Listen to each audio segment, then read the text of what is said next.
Paul Marion est de 5e génération d'une famille canadienne-française. Sa famille, ses ancêtres ont immigré à Lowell, au Massachusetts, en 1880. On fête le 100e anniversaire de Jack Kerouac. Paul Marion est un poète, essayiste, grand spécialiste de l'œuvre de Kerouac, qui a grandi dans la même paroisse à Lowell, au Massachusetts, d'où était Kerouac. Paul va nous lire un poème en anglais de Kerouac, avec la traduction en français derrière, et 2 courts poèmes d'inspiration canadienne-française en anglais, et ensuite, on s'en va vers la langue de Molière.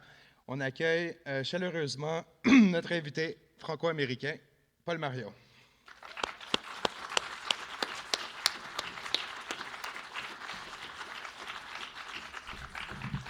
Merci Simon.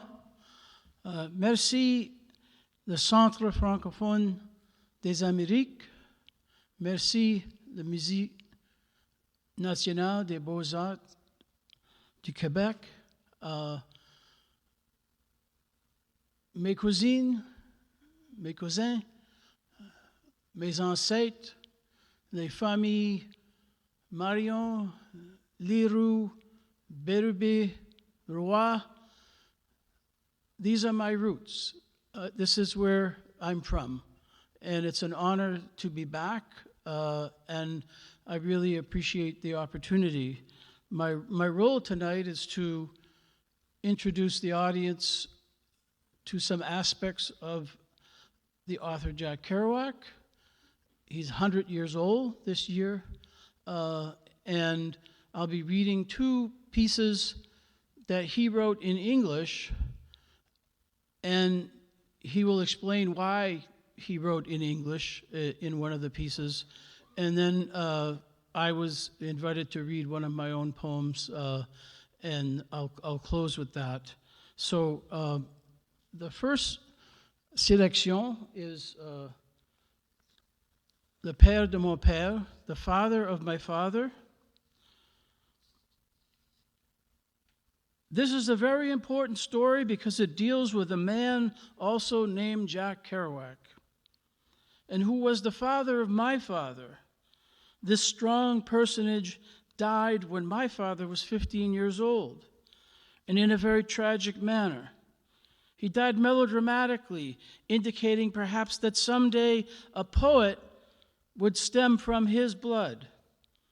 And I'll be damned if it didn't happen that way. This is a very important story. I must treat it carefully, reverently, tragically. Jack Kerouac is writing this when he's 18 years old in 1940.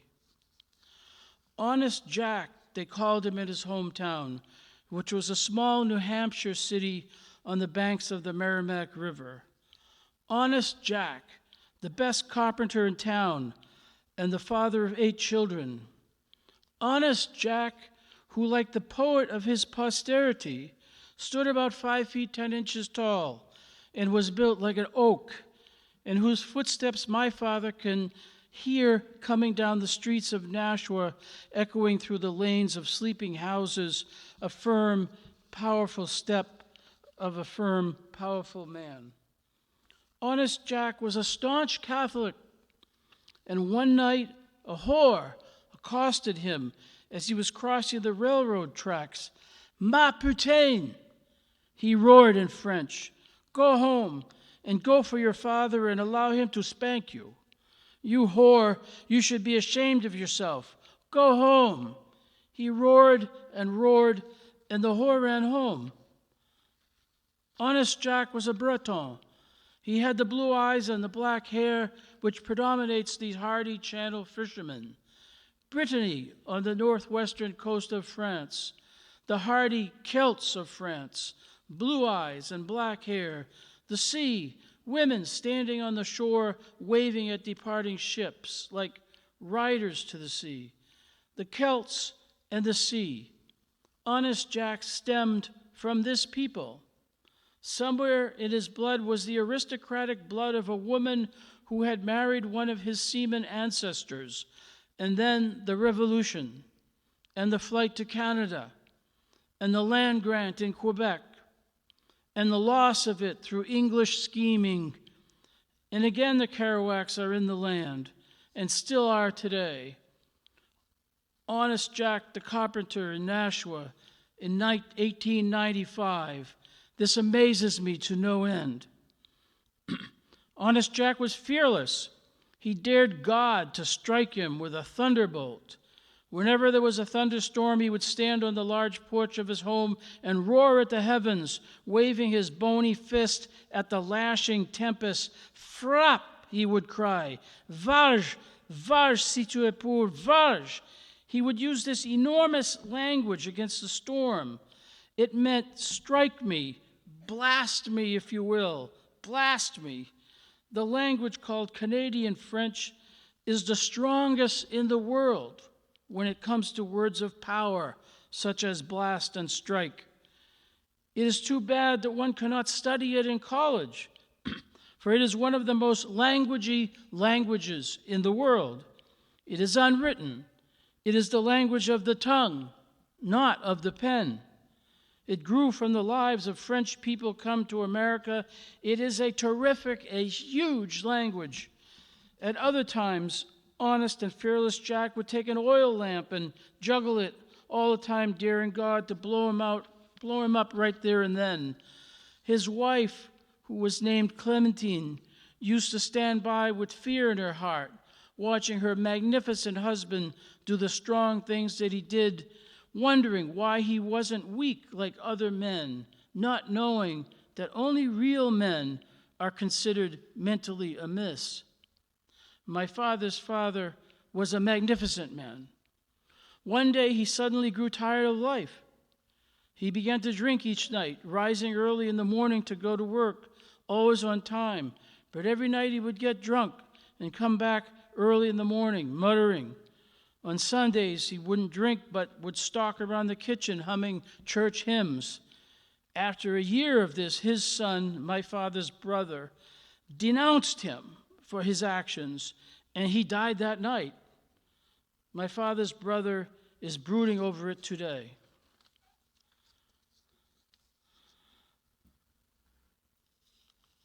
That was 1940, 18-year-old Jack Kerouac. Skip ahead 10 years, 1950, and Jack Kerouac, under the name John Kerouac, his name was Jean-Louis Lebris de Kerouac, John Kerouac, but he went by Jack Kerouac. His first novel was called The Town and the City. It was a family saga set in the decades before, during, and just after World War II. And the book was reviewed by a very distinguished Franco-American literary critic, Yvonne Lemaitre. She did a review in a French newspaper called Le Travailleur in Worcester, Mass.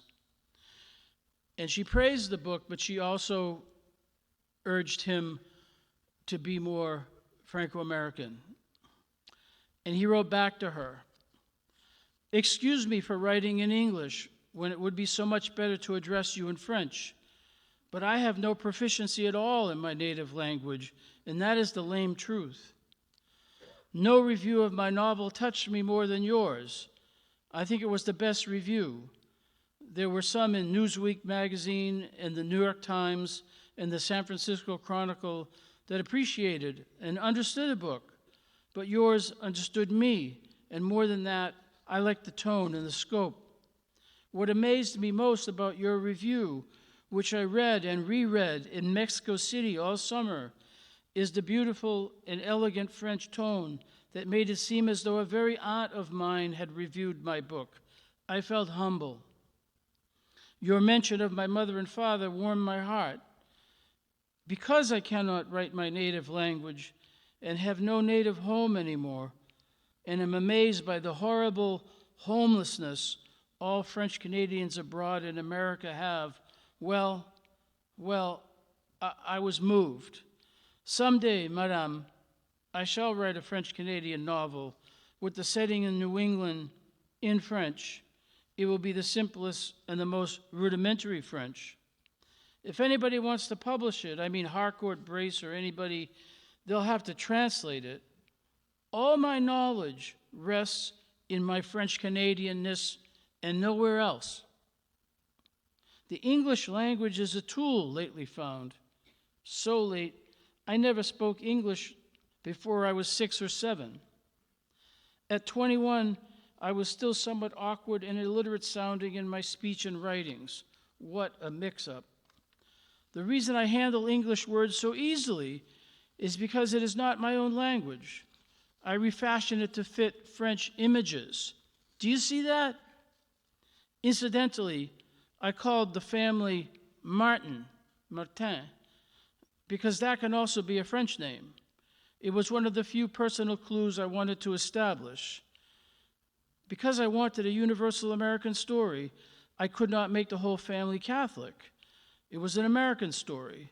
As I say, the French-Canadian story I've yet to attempt. But you are absolutely right in your complaints on this score. Isn't it true that French-Canadians everywhere tend to hide their real sources?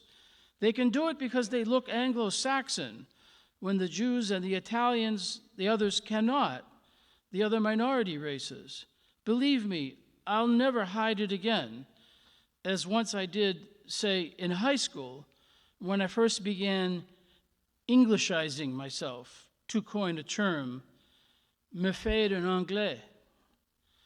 My book has not sold at all. It is not even discovered. What can I say, except that the world is no good anyway, and we all know it. People are all right, though. I blame the stupid channels of advertising and hourouche that mix bad things with good. For I'll tell you, my book did not sell only because it was drowned in a flood of other books, most of which were dishwater, rinçu du pot, and junk. It is a decade starting off inauspiciously in mediocrity and war. No need to moan about it. I, personally, feel all the reward I really need when someone like you answers a good word. I'm hoping you'll write and give my best to Father Morissette. He did go on to write some fiction in the French that he was able to write. I'm going to close with a poem of my own. I was invited to read something. I couldn't come to Quebec and not read something about hockey. And so this is a poem from about 20 years ago when the Montreal poet François Pelletier and I did what we called a poetry face-off when the Bruins and Canadians were playing in two series a few years apart. We agreed that whoever's team lost would write a poem for the other guy. The Canadian Broadcasting Company heard about it and interviewed us on national radio twice, so I guess it was an interesting idea. This is called The Fear of Waking History's Monster. There is no Boston loyalist born before 1960 who does not respect the red-blue CH sweater.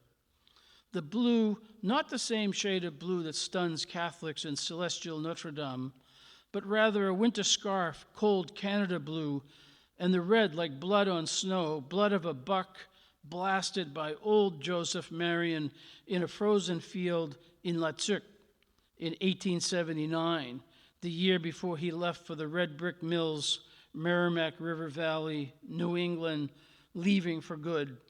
He carried his past like a 12-ton pack, filled with every laugh, cry, and raw potato of confusion he and his wife and their forebears had carried since the first of them made elegant line drawings of animals in caves in France before it was Gaul. This history and the modern stories of Serge Savard, Jean Beliveau, Yvan Cournoyer, and J.C. Tremblay still haunt Boston hockey fans, especially French-Canadian Americans who loved the winning Bruins of long ago, even though they lacked familiar Quebec names. There were no families in my Paroisse Sainte-Thérèse called Orr, Esposito, Hodge, Mackenzie, Busick.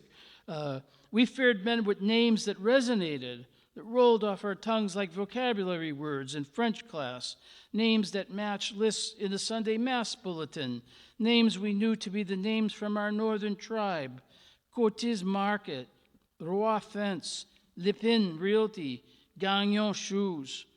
But now the names in Montreal are beyond French. Kovalev, the Russian, twice for 2 more goals. Merci.